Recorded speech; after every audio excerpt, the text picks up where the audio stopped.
சென்னை வில்லிவாக்கம் பகுதியில் உள்ள சிட்கோ நகரில் தேங்கியிருந்த மழைநீரை அகற்றும் பணியை மாநகராட்சி ஊழியர்கள் துரிதப்படுத்தினர்.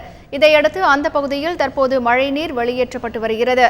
இதுகுறித்த கூடுதல் தகவல்களை தருகிறார் எமது செய்தியாளர் சுபாஷ் சந்திரபோஸ்.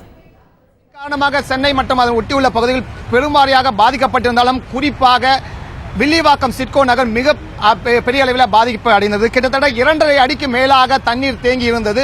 தற்போது தொடர்ச்சியாக அதிகாரிகளுடைய துரித நடவடிக்கையின் காரணமாக தற்போது 1/2 அடிக்கு கீழாகவே தண்ணீர் ஆனது சென்று கொண்டிருக்கிறது.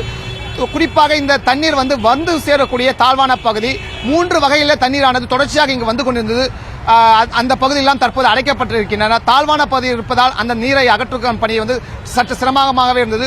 குறிப்பாக தெற்கு ஜெகநாதபுரம் ஒட்டியுள்ள பகுதியிலிருந்து வெளியேறிய நீரானது இந்த சிட்கோ நகரை அடைந்தது. அந்த நீரை தற்போது தடுக்கப்பட்டிருக்கிறது. அதே போன்று கொரட்டூர் ஏரியிலிருந்து வரக்கூடிய நீரானது திருப்பிவிடப்பட்டு ஓட்டேரி நல்லா பகுதிக்கு திருப்பிவிடப்பட்டிருக்கிறது. இப்படி தண்ணீர் தொடர்ச்சியாக இந்த பகுதியில் தேங்கி இருந்ததால் தொற்றுநோய் பரவா வண்ணம் தொடர் நடவடிக்கையும் அரசும் மாநகராட்சியும் தொடர்ச்சியாக எடுத்து வருகிறது.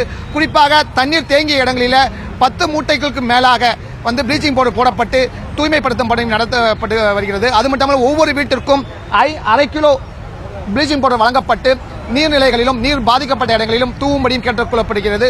குறிப்பாக நீர் தொட்டிகள் நீர்நிலை தொட்டிகளை முற்றமாக நீரை அகற்றி ப்ளீச்சிங் பவுடர் பயன்படுத்திய பிறகே பயன்படுத்த வேண்டும் என்று அறிவுறுத்தப்பட்டிருக்கிறார்கள்.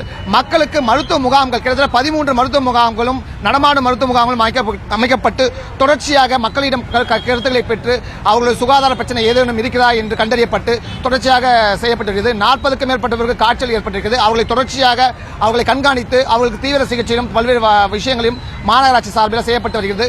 அது மட்டுமல்லாமல் பொதுமக்களுக்கு உப்பு கரைச்சல் உள்ளிட்ட விஷயங்களை அடிக்கடி பருக வேண்டும் உள்ளிட்ட பல்வேறு விஷயங்களை மாநகராட்சி எடுத்து வருகிறது. அரசின் மற்றும் மாநகராட்சியின் துரித நடவடிக்கையின் காரணமாக தற்போது சிட்கோ நகரில் உள்ள நீரானது முழுமையாக அகற்றும்படி நடவடிக்கை எடுக்கப்பட்டு வருகிறது.